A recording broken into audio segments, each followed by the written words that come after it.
¿Qué hay? ¿Cómo están? Nosotros muy contentos de volver a pasar un rato con ustedes con una nueva edición de Historias de Cine.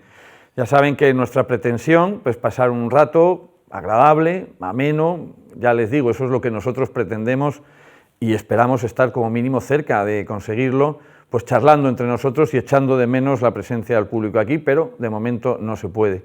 Les presento a los contertulios, que qué curioso, tenemos a José Mari Sesé aquí con nosotros. José Mari, doctor en Historia Moderna y Contemporánea, profesor de esta universidad, director de la Cátedra Internacional de Cine y desde luego un conversador absolutamente de lujo. Muchas gracias. Y tenemos también a Juan Ramón Carbó, sorpresa para todos, también doctor, en este caso en Historia Antigua, también profesor de esta universidad. Y bueno, es un hombre absolutamente polivalente y que nos sorprende por donde quiere y cuando quiere. Bueno, y el que les habla, que bueno, que es verdad, yo también soy doctor, bueno, soy también profesor, colaborador de la universidad, José Jesús García. Bueno, tenemos un tema que esperamos que les enganche, porque además es un tema que tiene muchísimas posibilidades y se plasma mucho en las películas, porque no en balde el tema que vamos a tratar hoy influye sobre un elemento fundamental, son las bandas sonoras. Así es. Las bandas sonoras siempre son, no son un añadido ni son un adorno, son una parte de la columna vertebral de la película. Hay películas que solo la banda sonora ya las salva, porque vamos a hablar de músicos, no de música, sino de músicos, pero claro, si nos dedicamos a los músicos eso repercute en toda la película, ¿no? El planteamiento que queremos ofrecerle no acaba en el programa de hoy, porque el volumen es tan grande que no lo vamos a poder agotar, es hacer una serie de recomendaciones y sugerencias para todos aquellos que se quieran acercar a la historia de músicos notables. Es posible que en algún momento la conversación gire alrededor de qué músicos deberían estar en esa lista de películas y que no están, que nadie se ha dedicado a ellos y que a lo mejor tienen méritos más que de sobra, ¿no? Y vamos a empezar por el momento en el que ya tenemos músicos protagonistas, ¿no? Hasta ese momento es verdad que vemos a los músicos en secuencias laterales, acompañando la típica escena de película medieval donde aparece un trovador, que es verdad que bien, lo reflejan unas veces mejor, otras peor. Las películas estas de Roma con la fanfarria, sí, que no sabemos en absoluto. Claro, que no sabemos en absoluto cómo sonaba aquello, sí. Son todo meras hipótesis. Y sobre todo que no sabemos músicos. Claro. Pero sí hay un momento en que ya tenemos música, músicos y nombres. Y compositores. Que es a partir fundamentalmente del siglo XVII, del barroco. Los grandes del siglo XVI, que yo sepa, no han recibido la atención, son todos casi música polifónica, casi todos ellos, y no han recibido la atención. Entonces tenemos que irnos ya casi de manera directa al siglo XVII. ¿Por dónde os parece que empecemos? Por la corte de Luis XIV. ¿Qué? ¿No? Por la corte de Luis XIV. Sí, yo empezaría por Luigi, ¿no? Que es el Efectivamente. primero, Giambattista Luigi, porque era italiano, era de Florencia. Lo que pasa es que luego ya... De hecho, en la película, la única que yo conozco sobre él, que es La Pasión del Rey, que en otros idiomas se llamaba El Rey Baila, ¿no? El Rey Baila, efectivamente. Sí. Era Luis XIV y tal. Hay una escena en la que él, creo que es la primera escena, en la que le pide que le haga francés, que le ofrece un zapato. Cosa interesante, porque siempre el arte italiano ha sido muy completo y él hacía zapatos como Daniel Day-Lewis, el célebre actor inglés que ha ganado tantísimos Oscars y todo eso, se pasó unos años en Florencia haciendo zapatos, precisamente, por eso me lo recordaba. Bueno, total, que hace zapatos y tal, y le hace un zapato especial al rey y el otro le dice, ¿qué quieres? Y tal, y le dice prácticamente, hágame francés, ¿no? Y efectivamente vivió en la corte de Luis XIV, fue siempre francés, ¿no? Sí. Pero yo creo que es el primero, porque él nació el 32, creo recordar, 1632, es anterior de Marais, que será el otro y de Vivaldi, con lo cual tiene que ser el primero, ¿no? Yo creo que sí, y además nos introduce también, bueno, ya lo tratamos en algún programa anterior, ¿no? De la época moderna, de ver lo que eran esas fiestas. Antes estabas haciendo alusión tú precisamente a las de la Edad Media, los castillos, a la edad de los emperadores romanos también. Aquí nos encontramos con todas esas danzas, los bailes, y ya nos encontramos con un músico particular, allí en esa corte, pero es que no podía ser otra corte. Claro. Es el primer momento. Todas las cortes europeas van a empezar a copiar lo que es Versalles, con el rey Sol. Y entonces, precisamente, es curioso, ¿no?, que a partir de esto, en las otras cortes van a empezar a proliferar también los músicos y vamos a empezar a conocer músicos y compositores uniendo esto a un fenómeno de desarrollo de la expresión de poder por parte de la realeza, ¿no? Y por cierto, el espectáculo está bien reflejado en esa película. sí, Sí. siempre con un tono un tanto afeminado que Sí. les gusta muchísimo mostrar en la época de Luis XIV y el siglo XVIII en general. Pero sí es verdad que, o sea, que se recrean demasiado en las cuestiones de maquillaje y de todo el de esto. Pero sí es verdad que está bien recreado, sí. O sea, quizás no tanto el ambiente cortesano de intrigas, aunque se habla de la fronda, y aparece Condé y todo esto, Mazarino. Y... En la serie Versalles, ¿recordáis que salga Lully en algún No, momento? yo creo que no. Yo no lo recuerdo, ¿eh? No, porque yo creo que... No, yo tampoco lo recuerdo. De todas maneras no la he visto entera, ¿eh? Yo la serie Esa es la que tú siempre comentabas, que Versalles es una serie francesa, pero muy british. Sí, sí, sí.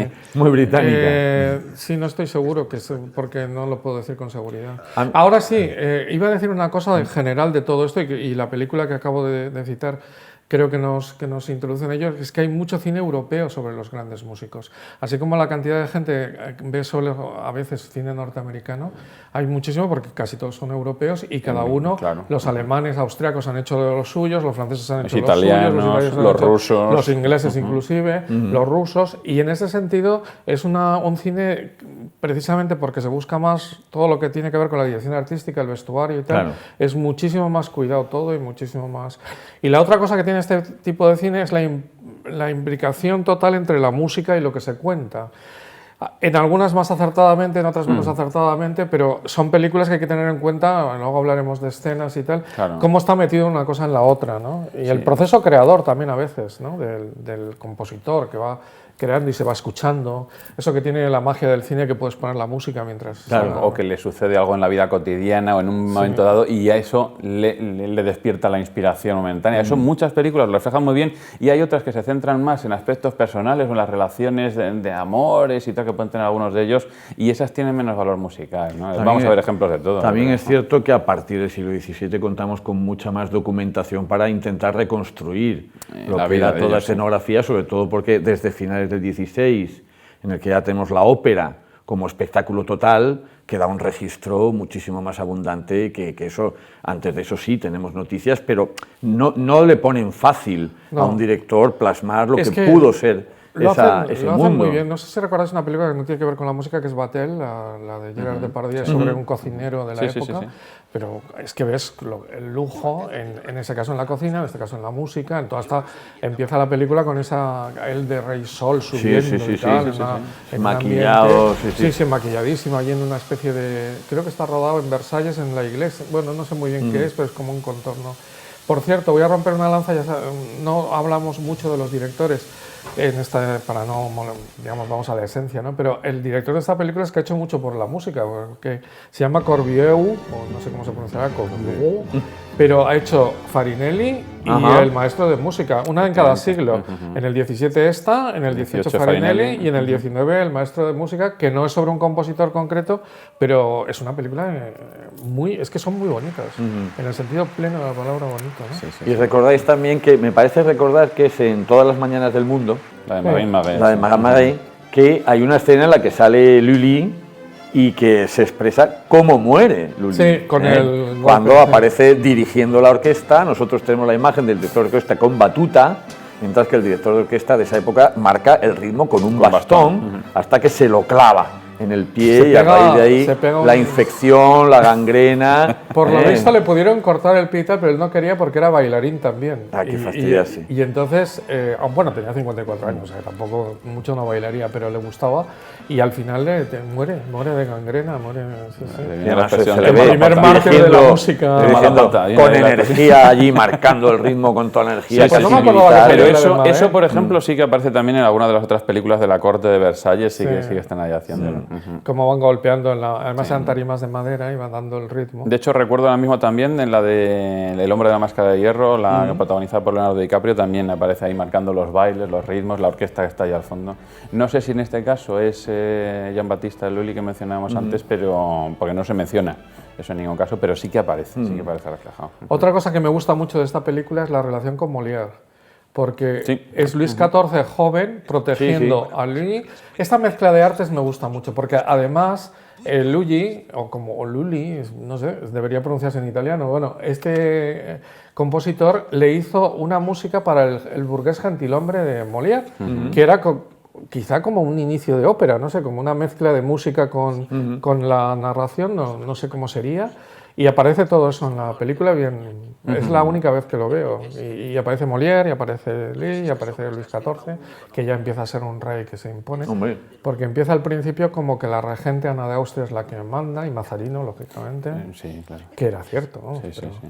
Que además es muy distinto de todo el mundo que muestra la otra, yo creo que la otra gran película que se le puede equiparar, que es la de Todas las mañanas del mundo, Que es ese mundo muy mucho poquito posterior. más íntimo, Sí. más de la exigencia musical del padre con la hija. Y me ¿os gusta acordáis mucho también? más la ambientación y todo. Sí, es mucho más austera Sí. también. Maré nació el 66, o sea que es 30 años después, y de hecho fue discípulo de Louis, aunque en la película el que sale como gran maestro es San Colombé, ¿no? El Sí, marqués sí, de la San Colombe. Colombe. Sí, sí. Sí.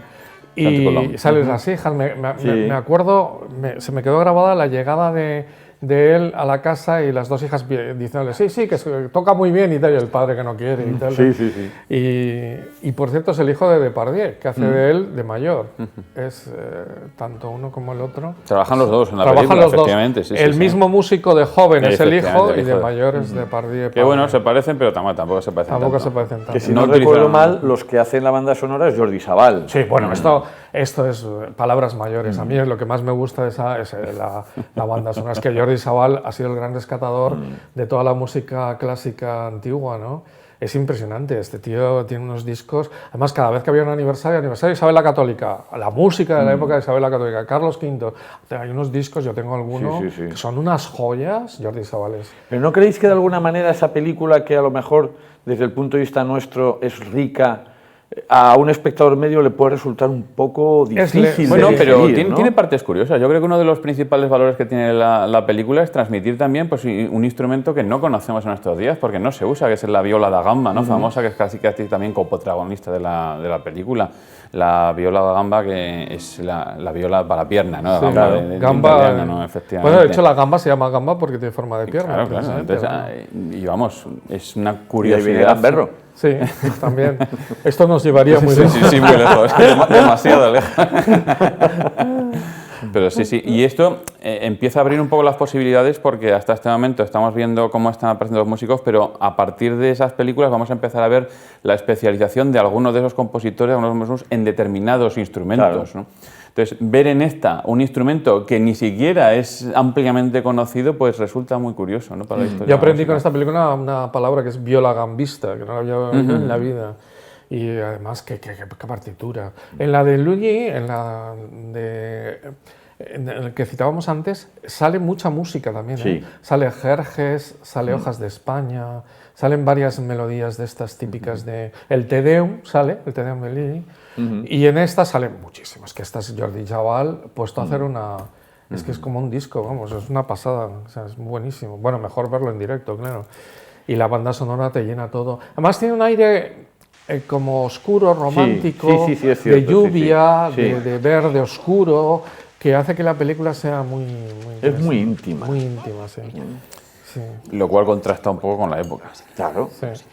Y con la otra película. Claro, te claro, cuento. totalmente, Sí, de además. salir del ambiente No tiene nada que ver. cortesano No de tiene nada que ver. Versalles, de esa esplendidez, esa opulencia, ese espectáculo total, Ostentación. y además que muestra una cosa que no es nada fácil de mostrar, que es el sufrimiento del músico por perfeccionarse, por enseñar a los demás el instrumento, un nivel de exigencia terrible, esa devoción del profesional de la música, que hoy quizá lo entendamos, ¿no? Porque los vemos en los medios continuamente, pero yo creo que en aquella época el reconocimiento era mucho menor que ahora. Es decir, nadie sabía quién era Marat Maré, salvo un círculo, ¿no? Donde él se movía. Pero eso lo vamos a seguir viendo, ¿eh? Sí, no, Eso pero lo en vamos a estos seguir viendo. especialmente. Hombre, claro, porque, Maré- es el principio. pero Por vamos a seguir cierto, viendo la muchas película es veces. anterior, es del 91, mientras que la otra es del 2000. Sí, o sea sí. que son, curiosamente, es anterior la del discípulo, ¿no? Son los años de grandes películas de Sí. Depardieu también, porque Sí. acaba de hacer también en esa Sí. época Cirano. la de Cirano de Bergerac, Claro. luego va a hacer la del Conde de Montecristo, la miniserie aquella. Ahí no utilizaron al hijo, podrían haberlo utilizado para cuando Sí. hace de joven, ¿no? Pero bueno, Sí, sí. curioso. Y luego también del 17, lo estábamos hablando antes de empezar, hay una peli que no ha llegado realmente a España y que nos gustaría ver, que es la biografía de Henry Purcell, que es quizá el gran compositor inglés del siglo XVII, muy poco popular. Sí, todo el mundo habla maravillas de esa película, pero yo no la he visto. England, My England. England, My England. Y no ha llegado. No ha llegado, quizá por culpa de la pandemia, pero porque es una película muy reciente. Bueno, y también porque hay que ver quiénes han hecho las críticas, porque claro, si las críticas son anglosajonas y tienen tan poquísimos compositores, por eso son tan buenas críticas. Sí, ¿no? como siempre. Bueno, y, hombre, esa es una de las razones por las que el cine norteamericano no se ha ocupado de sus compositores del siglo XVII, pues no existen. Además, pero ni los del XVII ni los del XVIII y casi ni los del XIX. Hay que esperarse a finales del XIX. Claro, Sousa de las marchas militares. Sí, bueno, y luego también en la música moderna que empieza a aparecer Scott Joplin, el ragtime es en la segunda mitad del siglo XIX, que hay gente que piensa que es en los años 20 porque es cuando suena muchísimo, pero Scott Joplin es la segunda mitad del siglo XIX. Que haya un montón de críticas buenas y todas las críticas vienen del mismo sitio, en este caso de los críticos anglosajones. ¿Por qué? ¿Porque es un compositor anglosajón?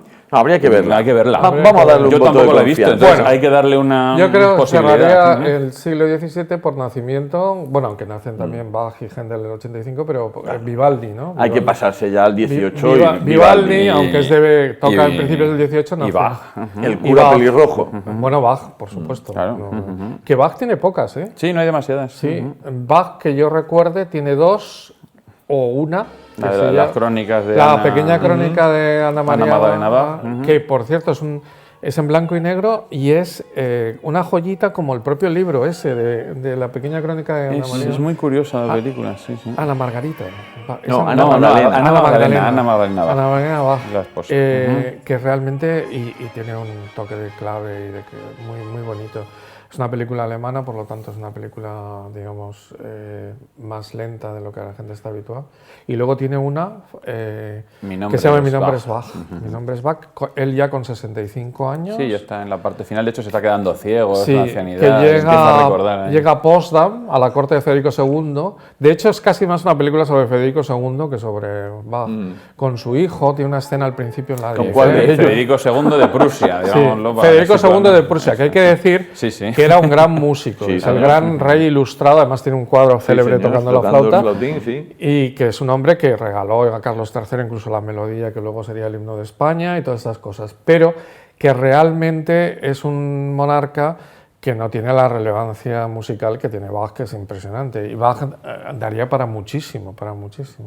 Pero fíjate tú que la vida de Bach en el fondo tampoco es tan cinematográfica, un señor que a lo largo de su vida lo que hace es componer cada semana una obra para su parroquia, fundamentalmente corales y cantatas. Y oratorios. Para su parroquia. Y que se dedica a criar 20 hijos, pues no sé yo hasta qué punto eso lleva a una película a primera vista. Y además era muy religioso, estaba siempre protestante, pero tocaba habitualmente órganos y tal en diversas ciudades. Sí, no sé. Que habría que ver si a un director de cine pudiera, yo creo que se le escaparía el fenómeno de por qué Bach en algún momento dado, Bach y otros músicos protestantes no tienen problema en escribir música para rito católico. Sí. Sí. Eso no. Bueno, eso para un director de cine no le da juego prácticamente nada. No, eso era por la cantidad de países, entre comillas, países que había dentro del Imperio Alemán, que eran todos estados independientes, y si el de aquí era protestante, el de aquí era católico. Exactamente. O sea, y además en 20 kilómetros, o sea, el arzobispo de Colonia tal, el otro era... En fin, era complicado la cosa. Pero sí, Bach, se mueven entre Bach para la importancia que ahora mismo tiene en el mundo de la música, no tiene, porque ni siquiera tiene tampoco una miniserie como tiene Mozart y Beethoven, no tiene. En cambio Vivaldi sí, Vivaldi le han hecho un montón de películas. A Bach le han hecho el enorme homenaje, pues Les Luthiers, ¿no? Sí. Tenemos allá a Johann Sebastian Mastropiero, ¿no? Que no podemos dejar de olvidarlo y hacer un homenaje también a Les Luthiers porque esos músicos maravillosos se van muriendo, ¿no? Sí, el tiempo pasa para todos, claro. Y van haciendo los instrumentos que quedan, ¿no? Yo creo que la última vez que los hemos visto completos ha sido aquí en Murcia. En Murcia fuimos a verlo. Luis Emilio también estaba. Sí, pero precisamente ya antes de que se muriera alguno de ellos. Bueno, pues si quieres, Vivaldi, ¿no? Sí, sí, Vivaldi, sí. la verdad es que las tres películas me gustan, las tres que yo sé que han hecho sobre él me gustan. Digamos, la ambientación de algunas de ellas, aunque mete la pata en algunas cosas espectaculares. Me gusta, digamos, el ambiente musical, sobre todo en la segunda. Bueno, hay una primera que se llama Rojo Veneciano, que es una historia rarísima del carnaval de 1735, en el que participa Goldoni, Tiepolo y él, ¿no? Y en fin, una cosa un tanto... Pero bueno, digamos, salpimentada con la música de Vivaldi y tal. Es una película rara en ese sentido. La segunda es la que me gusta realmente, que es de una directora alemana que se llama Lina Werner-Miller o algo así, no me acuerdo del nombre. Pero la película se llama Vivaldi, un príncipe en Venecia, y empieza con una de las escenas más bonitas que hay sobre Vivaldi, que es Federico IV de Dinamarca ha llegado a Venecia, probablemente por eso se llama el príncipe en Venecia, y asiste a un concierto en la Pietà, donde Vivaldi era el maestro de capilla, y tocan con las alumnas huérfanas de la Pietà, y él delante, tocan el concierto para mi bemol de el Allegro, no, el mi menor. Y en ese momento la escena es prodigiosamente buena. La gente que asiste, muy bien retratada, muy bien las pelucas, todo bastante bien. Lo único que me parece un poco raro es que estén las chicas detrás de la reja. No sé tú qué sabes de hospitales del siglo XVIII. Dice que no tenían permiso para salir fuera y tal, pero aquello es la capilla de la Pietà, o sea que no sé.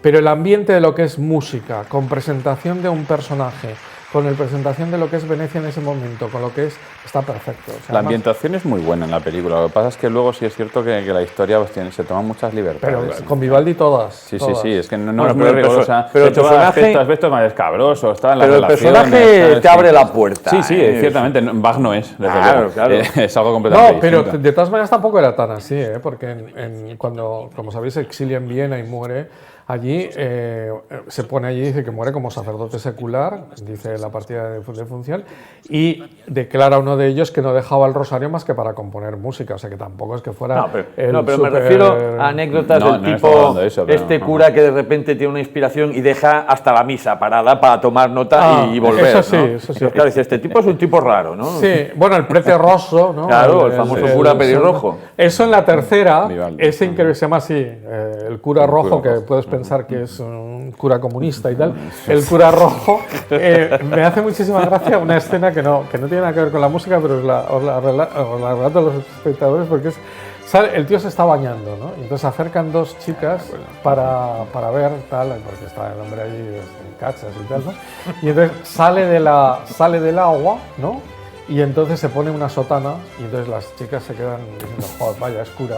Pero es que la sotana que se pone es una sotana del siglo XX, o sea, del siglo XIX. Claro. O sea, siempre hemos dicho que la ropa eclesiástica es la peor representada en las películas históricas, pero es que en este caso es de chiste, o sea, porque se marca una sotana negra de estas tipo del XIX, con Clériman, a lo largo de toda la película, o sea, absolutamente, y sin peluca. Para que se vea que es el prete rosso, lleva un pelo rojo y tal, cuando ya sabes que todas las representaciones de Vivaldi están con peluca, precisamente, desde el 18 nadie salía a la calle sin peluca. Esto nos vendría bien a los calvos. Y que además, que no son fáciles de llevar al cine, porque la tentación, y esto se habla muchísimo, es poner pelucas nuevas. Sí.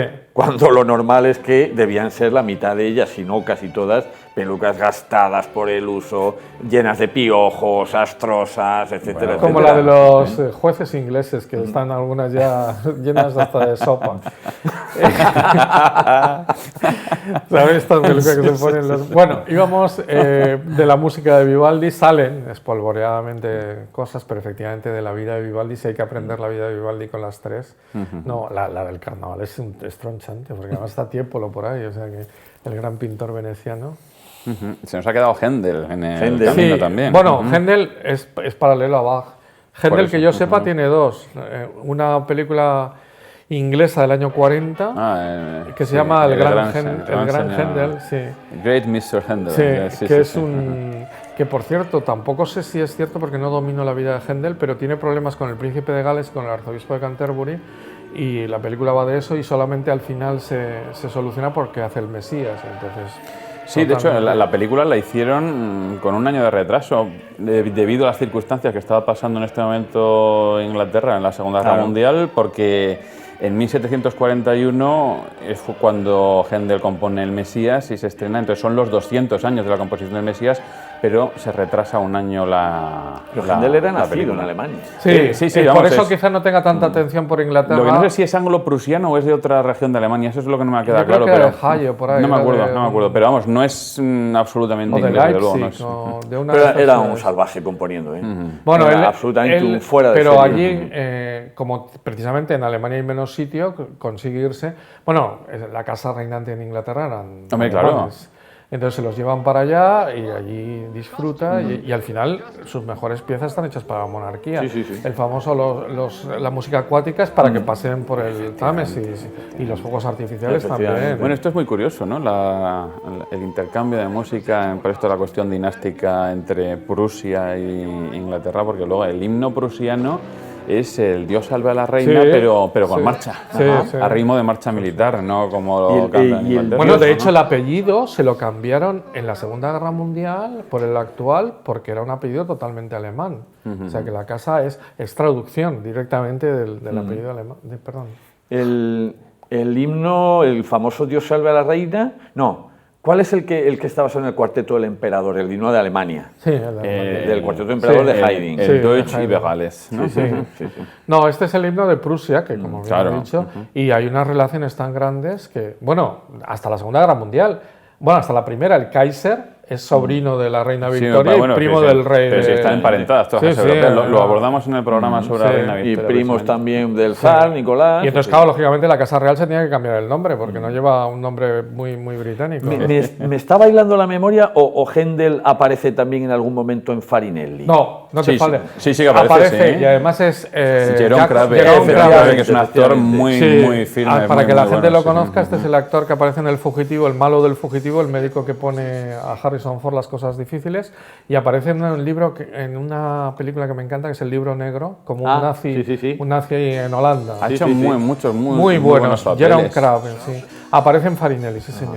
Hace del diablo, en una de las versiones de La vida de Jesús, es el diablo, ahí vestido de Armani, allí en medio del desierto. Le falta llevar un pullover, Y es un malo de James Bond en alta tensión. Sí, es verdad. En alta tensión. Bueno, es un especialista en James Bond. Eso es lo que se dice en la revista, es un actor muy versátil. Sí. Pero muy... Sí, no, además... Y se emplea también muy solvente. Muy solvente.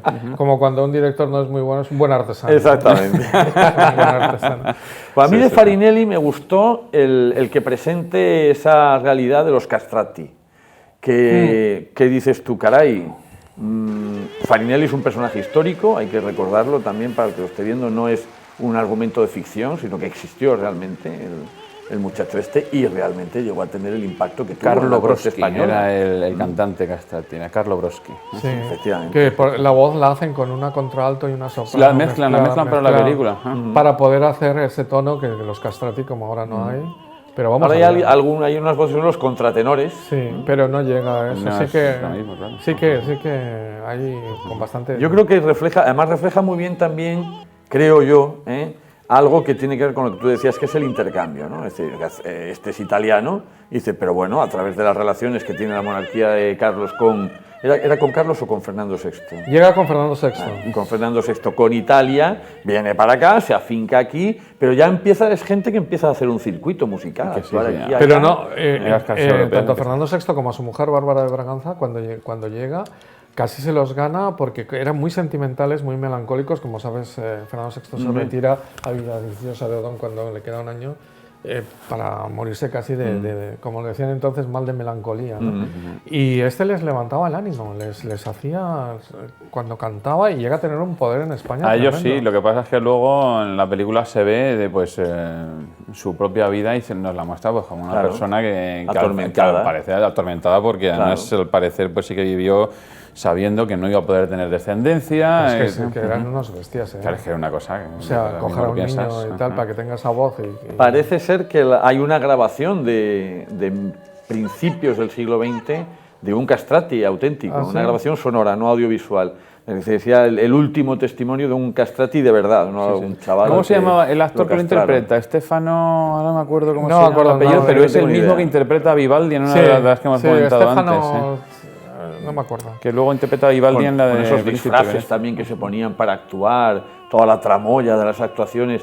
Eso es complicado llevar al cine, eso, ¿eh? Yo recuerdo viéndola, pues cuando empecé la universidad, me parece del 94, la película, ¿no? La de Farinelli, y la verdad es que en aquel momento nos tocó. Es un tema además que es original, es terrible también, y la transmisión artística de la música, pero al mismo tiempo decir una cuestión. Y además es que eso es lo que puede hacer difícil, que alguien ¿no? que se acerque hoy a esa película, con los casi 30 años que han pasado, no se le caiga la película, porque habrá personas que van a estar escuchando hora y media gorgoritos de este tío. No, o sea, cógete también el trasfondo, cógete la historia personal y colectiva de ese momento y verás que efectivamente es lo que dice Juan Ramón, que menudo palo, que dice, oye, qué niño, qué voz tan bonita tiene, se la vamos a conservar, pero ¿cómo? ¿A qué precio? ¿No? Y sobre todo que los padres se lo consentían. Sí, y hombre, todo porque un futuro asegurado. El futuro aseguradísimo, claro. Y todo tal, sí, es una Este cosa... va a ser una estrella, pero vamos, ¿a qué precio? Sí, es duro, al final, claro. Porque además el hecho de que estuviera castrado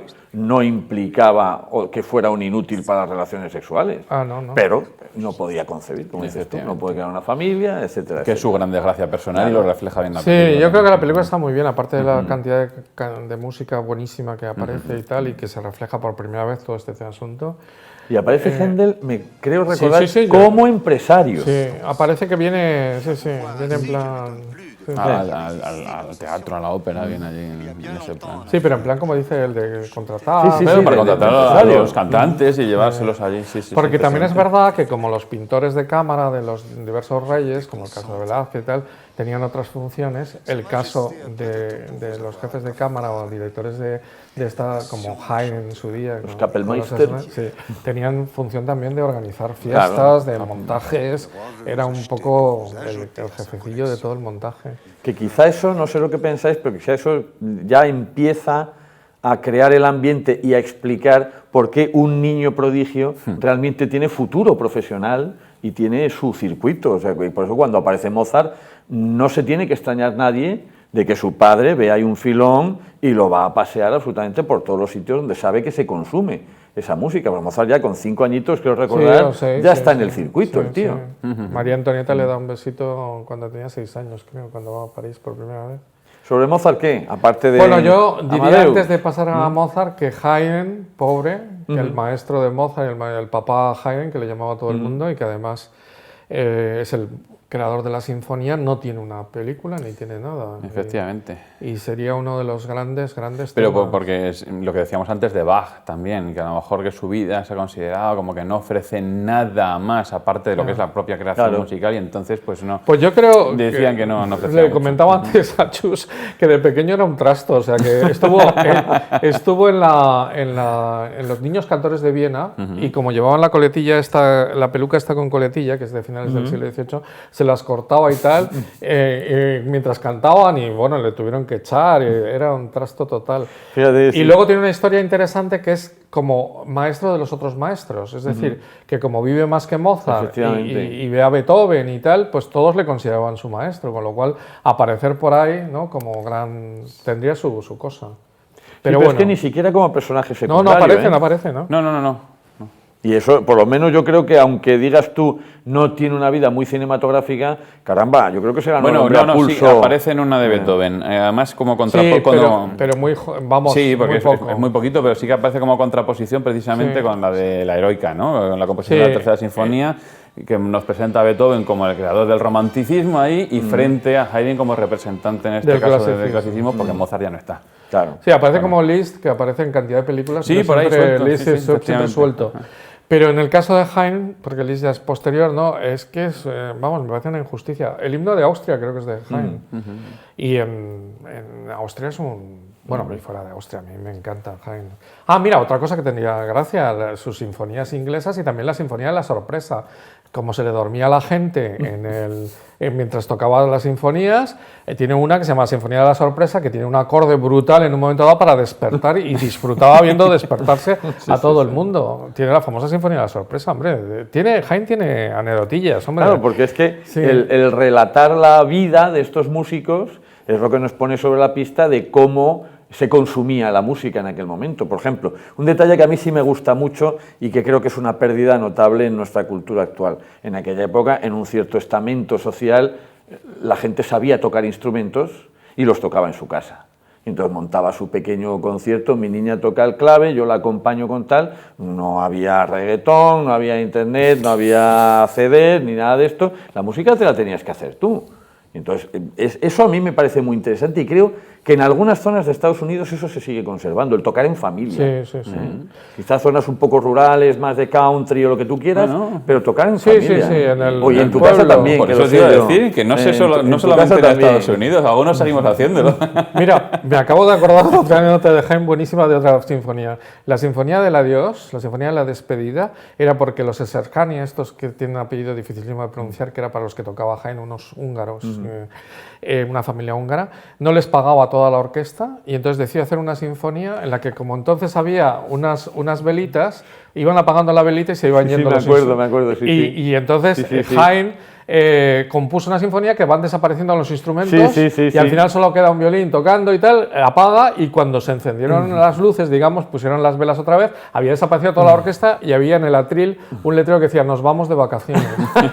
O sea que Haydn da para mucho. Sí, hombre, mira, me habéis hecho resucitar a Haydn. Pues 103 sinfonías, creo, 103, sí. 103. Y luego se va a Londres, las sinfonías en Londres, en fin, tiene pues sus... Ahora, si tú ves el retrato, no te parece un cachondo. No, me parece un tío más bien y además, serio. Vivió muchísimo precisamente porque tenía una vida bastante asentada. A ver, si ves a Beethoven tampoco te parece un cachondo. Sí. No, tampoco. Pero sé que tiene una mirada... Parece un malaje. Tiene una mirada de loco. Bueno, vamos con los grandes, venga, ¿no? Con Mozart, vamos a por Mozart. Beethoven, ¿no? Mozart, por favor, o sea, Amadeus y todo. Y eso que hasta que llegara Amadeus, anda que no se han hecho películas Sí, sobre Mozart. por cierto, se ha hecho una buenísima en la época de los nazis, de Goebbels. ¿La del 40? Sí, pero además hecha por propaganda por Goebbels en el momento en que ya estaba la Segunda Guerra Mundial en marcha y Alemania estaba ganando y tal. Se sigue estrenando en Viena, pero sí es cierto que la idea de realizar esta película es de Joseph Goebbels, que recordamos que era el ministro de propaganda de la Alemania nazi y es el que además dirigía toda la industria cinematográfica. Allí con Traducirse se llama algo así como el regalo de los dioses, ¿no? En inglés se fue el Mozart Story y la estrenaron en el 48, después de la guerra y tal. Amado por los dioses. Amado por los dioses, sí, es que es una... como no se estrenó y tal, tiene un nombre alemán. Es conocida como Mozart en Austria, lo que pasa es que Austria en aquella época, como está incorporada a la gran Alemania de Hitler... De hecho, yo creo que ese es el fondo, o sea, que ver que los austríacos son alemanes. Claro, efectivamente, claro. Es parte de una propaganda. Una apropiación. Y recordemos que Hitler era austriaco. Claro. Sí. Y hay una antes de Mozart también. Y a mí una que me hizo mucha gracia es una del 55, que se llama también Mozart. Que es del mismo director. Sí. Porque no quedó muy contento con la cuestión de los tejemanejes que debía darse por medio. Horst, sí. Y este director hizo otra, y entonces es una película curiosa. Mira, voy a poner una escena ya que está él tumbado, así, es un picnic, está tumbado Mozart en una especie de monte ahí con el césped ya en color, ¿no? Y entonces empiezan a tocar una de sus piezas y empieza un baile allí y tal, todo el mundo, y él al final se incorpora y tal. Pero el ambientillo es del siglo XIX, casi es un ambientillo de Strauss más que un ambiente de Mozart. Es curiosísimo. Él va sin peluca también, por supuesto, y la chica va un poco vestida con moda del XIX. Pero ese ambiente de cómo la música va surgiendo, como si él la está pensando, ¿no? En la colina y tal, y de repente los otros se ponen ahí a bailar y tal, es un ambiente muy... ¿Te acuerdas de Canción de Noruega? Hombre, claro. Mira, pues yo pensaba, no te lo he dicho a ti porque eres muy joven, pero cuando el inicio del Cinerama, Lo he visto. Canción de Noruega nos Hombre, llenó. Yo no la he visto Incluyendo cuando escenas vosotros de la visteis, pero la he visto. Sí. En la Cueva del Rey de la Montaña introduce una escena de animación. Bueno, no tiene que ver con Mozart, es de Pierre Jean, pero este ambiente que lo citaremos. Campestre, pastoril. Pastoril y sobre todo fascinante, ¿no? Esta película no es Cinerama, pero está muy bien, ¿no? Y entonces ya llegan las del 80, que son varias, el 84 y varias películas, pero sobre todo están... Hay una en el 82, hay una serie Miniserie francesa muy buena, además no la he históricamente dicen que es la mejor. Muy Yo solo he buena. visto alguno de los episodios, no la he visto entera, pero Yo muy, conseguí muy verla buena, en su día porque la pasó Televisión Española. Claro, bueno, pero cosa yo recuerdo eso de increíble. cuando era pequeñísimo, Está ¿no? toda ella traducida y no sé si estará en Teleplay este que han puesto. Habrá que verlo. Pero porque por fin he encontrado Diego de Acevedo. ¡Anda! Sí, ¿te Madre acuerdas de mía, Diego? hombre, Maravillosa hombre. serie. Madre mía. Y la he encontrado por fin. Yo tenía de la infancia un recuerdo, es una serie sobre la guerra de independencia. pero que no tiene nada que ver con que esto. por cierto, nace en Perú, cosa que no me acordaba, con lo cual tiene más que ver con mi historia. En fin, esto es una historia curiosísima. Bueno, entonces, vamos con la serie es buena, muy buena. Es muy buena, francamente, además muy históricamente hay que decir que es muchísimo mejor. Tenemos todos en la cabeza Amadeus, que Claro. es el peliculón, cinematográficamente es la mejor, pero históricamente sabemos que Amadeus es una adaptación de un libreto anterior, de un libro, de esa oposición entre Salieri y Muy y novelada, Mozart, muy- Sí, sí. que realmente no es Carga historia mucho real, las ¿no? tintas ahí en esa Claro, relación. entonces esta serie está muy bien realizada, la verdad, es muy cuidada y además, claro, al ser una serie te permite, pues como siempre, un tratamiento mucho más profundo Claro. de personajes, de temas, de evoluciones a lo largo del tiempo. Te permite tratar muchas cosas que luego en Amadeus vemos que o no aparecen o pasan así como... Claro. por ejemplo, la presencia de Mozart en Praga, su viaje a Praga, Sí. la estancia hasta allí. cuando Aunque está la componiendo. película, curiosamente, de Amadeus está rodada Claro, toda en está Praga. rodada en Praga, no está rodada en rodada Viena, en Praga. pero curiosamente no aparece Praga en De hecho, en te hacen un Amadeus, ¿no? circuito. Si vais a Praga, te hacen un ¿Dónde se circuito en rodó? Mozart, ¿Dónde donde se se rodó. rodó? Está Sí, sí. el Efectivamente, sí, sí, sí. teatro, todo. Y hay una miniserie de 3 capítulos de la BBC de hace pocos años, de 2017 y tal, que es un poco rara, porque es más bien con voz en off, o sea, sería más un docudrama, y donde trata bien la vida, aunque son personajes, o sea, que por eso le llamo docudrama, aunque tiene voz en off, Sí, sí, sí, son sí. personajes y tal. El primer capítulo es el mejor de Y los hay una película bastante reciente, Ahora, ¿no? alemana. Pero sí. esa, una No, que es- está bien, dura 3 horas. No, pero no sí. sé si estamos hablando de la misma. Una Sí. que es la de Interludio en Praga. No. ¿Ves? No, es la misma. no, es no que es la esta misma. dice, está muy bien. Dice, esta no puede ser No, la es de misma. una película alemana del 2007 o 2000. No, esta que digo yo, no sé si es 2013 o 2017, porque me bailan un poco los años, pero es de cuando está en Praga precisamente, o sea, lo que le falta a Amadeus, pero bueno, se centra mucho un poco en ese aspecto de relaciones, de fiestas, tal, mientras está componiendo Don Giovanni. Entonces, tira un poco de los momentos que él está viviendo en ese momento en Praga y cómo le van inspirando en la composición de Don Giovanni. Lo que pasa es que como Amadeus nos ha dejado una impronta tan clara de qué es lo que le sugiere a él Don Giovanni y cómo va a imaginarse el personaje cuando aparece Don Giovanni ahí en la ópera a partir del disfraz de su padre y Claro. todo aquello, que Amadeus todos recordamos aquello. Entonces ahora nos cambia un poco la versión en esta otra película. Lo que pasa es que cinematográficamente pues, es bastante más ligera. Pues no, sí. esta es una historia continuada de 3 horas, sale todo, de París, lo de Roma. En Roma sale me acuerdo que aparece ¿cómo se llama? Un guardia Vaticano. suizo, sí, tal cual, como ahora. igual. Y tiene todo pero está bien, está cuidado. Sale la escena de cuando memoriza Sí. el Miserere de Allegri. Sí, eso, a raíz de eso. Sale su visita a Bolonia también. Que hay una película antiquísima que yo no he visto que citan algunos autores sobre su visita a Bolonia, una película italiana de los años 40. ¿no? Que el Miserere de Allegri, que a lo mejor conviene recordarlo, era esa famosa pieza coral que no se podía ejecutar fuera del Vaticano para que nadie la Y él la pudiera memoriza. copiar, y él la oye una vez y tal que la oye sale y escribe la partitura. Es capaz de escribir la partitura, sí. Solo Todo lo que eso- dicen ahora es tener oído absoluto. Ahí tenía 14 años. Y en cambio, en la anécdota con el besito de María Antonieta tenía 6. Que, por ejemplo, es una de las anécdotas más conocidas de Mozart, esta de Miserere de Allegri, claro. y sin embargo en Amadeus no aparece, fijaos. O sea, es lo que me decía yo, que aun siendo una película que tiene bastante metraje, pero al Pero yo final creo hay que A mí me tantas gusta cosas mucho que cómo no... va componiendo el Te Deum y tal. Digo el Te Deum, el Requiem. El Requiem, no, es todo lo, lo es contrario. lo mejor de la película, yo creo, al final, pero es una irnos al final, maravilla el cómo va, y aunque es más oscuro y más... según dicen, que eso sí que tú estás aquí para decir si es verdad o no, ahí ya Milos Forman sí que emplea pelucas sucias. Sí, Y sí. ahí Y está... luces más apagadas y tal. Esto de las velas, que viene desde Barry Lyndon, lo de cómo filmar una película con velas, que es complicadísimo. Y entonces eso lo hizo por primera vez con Barry Lyndon. Es que yo creo que Amadeus, claro, al final focaliza a muchos espectadores en el odio entre Salieri Sí. y Mozart Y lo... y la risa. Y la Y frivolidad. la famosa risa de imbécil. Sí, y que el odio viene también de yo, que trabajo como un tal, como, ¿no? No, yo no lo que trabajo, dice, que he consagrado toda mi vida a Dios, que soy creyente, que practico, que no conozco mujer, que estoy dedicado completamente al servicio a Dios. Y sí, compongo, pero que va es todo lo contrario, que es un libertino. Entonces esa oposición se presenta desde el punto de vista de Salieri y de yo que he dedicado mi vida a Dios, Claro, y Dios me claro. ha traicionado porque le ha dado el genio a este sinvergüenza. Sí. Y además un cochino. Y entonces, claro, para que según se lo vea... presenta la Según película, lo presenta la película, y para claro, que se según vea lo que presenta la y película. para que se vea el contraste, pues entonces exageran lo cochino, Claro, lo claro. tal, o no sé qué. efectivamente. Lo escabroso, lo desastre que era personalmente en su vida Y familiar. curiosamente no salen ni la casa de Salzburgo ni la de Viena, que son las únicas que se conservan perfectamente de Mozart. Incluso son museos las dos. Y podrían haberlo hecho, al menos para la juventud, ¿no? Bueno, La de Salzburgo, niñez, ¿no? la de Para Salzburgo es decir extraordinaria. Y la de Viena está en una esquina que además te da para muchísimo, porque Sí, todo sí, lo sí, que sí. se ve todavía hoy es del siglo XVIII. Sí, sí, sí. Efectivamente, se cierto. puede adaptar perfectamente para una película. Bueno, y luego tiene una... Está bien lo del rey José, el famoso rey del que inventó el josefinismo, ¿no?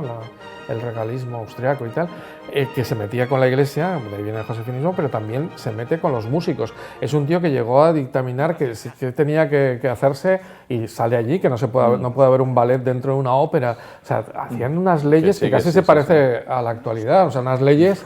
O sea, El maestro de el capilla, derecho tal, de- ahí aparecen bueno, muy bien los el los- derecho claro, administrativo hasta... Bueno, y si tiene que ser en italiano o en alemán. Claro, o si tiene exactamente. que- Pero acordaos que es el momento del clasicismo, Sí. que la imposición de reglas es tan brutal que solo hay dos grandes que destacan, que son Mozart y Haydn. Sí, Sí. realmente Los sí. demás es un corsé tan estrecho que si tú dices ahora, uy, ponen un concierto de Johann Nepomuceno Hammel, y dices, espérate que voy, ¿no? Y dices, ¿quién es ese?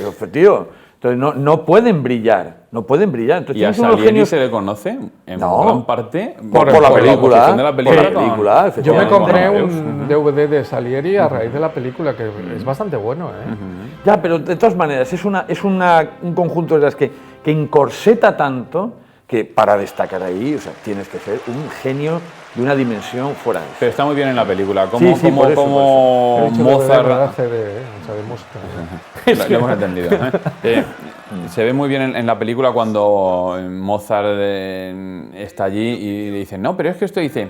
Y se presenta el maestro Capilla y dice, el emperador ha dicho que esto tiene que ser así. Y dice, pero no os comprende, el emperador que sabe de música, ¿cómo no comprende que esto va a cambiar? Y se enfada, tal. Estás criticando al emperador, ¿eh? Y ya empieza ese alejamiento del poder, que es el que le ha estado patrocinando allí, ¿no? Mecenas, claro. Claro, y a mí me gusta mucho de la película también cómo se ve la oposición entre lo que es la música para la corte, la música en la ópera para la clase alta y luego la Sí, opereta, sí. la música Eso bufa, también está en muy la bien. parte final. Eso también. Y el que ahora se representa siempre la flauta mágica, como si fuera igual que Don Giovanni o tal, y la flauta mágica es una ópera bufa. Efectivamente. Y ese es un tema muy interesante. ¿Y cómo le inspira? ¿Recordáis? Sí. La suegra que le está echando la Sí, bronca sí, porque sí, tiene sí. ahí a su mujer, al hijo abandonado, tal, y se está imaginando como una gallina. Y de repente se le viene a la inspiración el aria de la Reina de la Noche, que es uno de los pasajes más maravillosos, y en una ópera bufa, efectivamente. Sí, me encanta lo de Papagino. Papagino, maravilloso Eso es también. Yo creo que eso también se muestra muy bien y se puede aprender mucho. La diferencia que había era como en su día la zarzuela y la ópera, pero en este caso todavía más bufo, ¿no? Más en España la diferencia entre la zarzuela de género chico y el género grande, o lo que era más popular, más de otro, se estrenaba en otros teatros que eran distintos. En fin. Oye, cerramos con Beethoven, ¿no? Con el que nos da pie para cerrar un programa y a lo mejor abrir otro. Está un poco con un pie en una época y un pie en otra, que es Beethoven. Bueno, Sí. recordamos, para finalizar esto, y que además nos sirve para unir, en Los Simpson, en la serie, hay un episodio dedicado a ese enfrentamiento entre Mozart y Salieri. ¿sí? Y hacen precisamente un episodio donde Bart Simpson es Mozart, el joven rebelde y tal, Salieri es su hermana, la aplicada, la inteligente, y luego aparece por ahí, cuando ella ya ha conseguido deshacerse de Mozart, resulta que tenemos ahí a Beethoven y aparece ahí... Es que estos estereotipos... Hay cosas, pero tremendas, ¿no? Pero se basa en la película, no en la realidad histórica. Son los estereotipos de siempre. Antes de pasar, o sea, no podemos evitar mencionar a los actores, o sea, los dos. Yo recuerdo que probablemente sea la primera ceremonia de los Oscars que yo haya visto en su momento.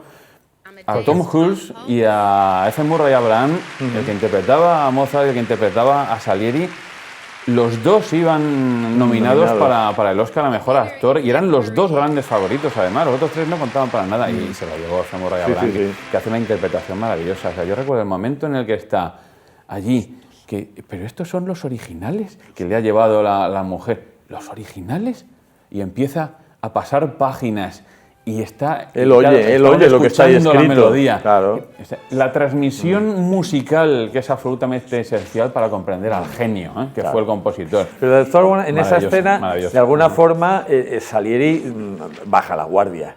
Dice, esto me ha vencido absolutamente y tengo que reconocer que eres el amo de este asunto. Por cierto, me has recordado la escena, hablando de Salieri, la escena del hospital de Mentes, que está muy bien. Sí. Es cierto, es cierto. Sí, no, porque es difícil hacer un hospital de esa época. Es cierto. Esa está bien, o sea, está bien cogido. Y como otras cosas también. Y muy bueno cuando va el sacerdote a confesar, le dice, yo era compositor, y dice, ¿conoce usted esto? Le toca, no, pues no veo que no me suena, y esto otro no me suena, y esto otro no me suena. Entonces toca la pequeña serenata nocturna. ¡Ah! ¡Esa sí! No sabía que era suya. No era mía, era de Mozart. Es buenísima, ¿no? Y el final, lo que decías tú al principio, el Requiem, ¿no? Es absolutamente brutal. Y sobre todo, dos momentos del Requiem. El Confutatis, al final, como momento ya dramático, culmen de toda la película. Y la realización de esa secuencia es fantástica, porque el momento del cómo se va escribiendo la música y sonando. Que van a caballo la diligencia, porque es su mujer que está volviendo con Francia, está volviendo a Viena, y luego cómo le está dictando el coro allí, el coro femenino, y luego otra vez Confutatis, y cuando se muere y empieza a sonar la Lacrimosa, y dice, mira, si no lloras en ese momento, no es además humano. yo no lloré. Es lo que está diciendo, además. Y cuando le entierran allí bajo la lluvia y todo eso. O sea, que no se sabe exactamente... Bueno, yo lloré de niño porque la vi con 8 años, pero yo creo que cada vez que veo esa escena me pongo a llorar. Yo no. A mí me saltan las lágrimas. Soy muy joven. Yo lloro con el final de Oficial y Caballero, no lo puedo evitar. Bueno, no nos va a dar tiempo a sacar a Beethoven, pero como ya hemos dicho que no acaba esto aquí... no nos da tiempo. No nos da tiempo. Tendríamos que tratarlo. No, pues nos va a dar, pero nos va a dejar la puerta absolutamente en el sitio justo para recoger esto, ¿no? Y tirar hacia el romanticismo ya hasta donde lleguemos. Pues ha sido un placer estar con ustedes y esperamos que les anime de verdad esta vez a un doble propósito, a ver cine y a escuchar música.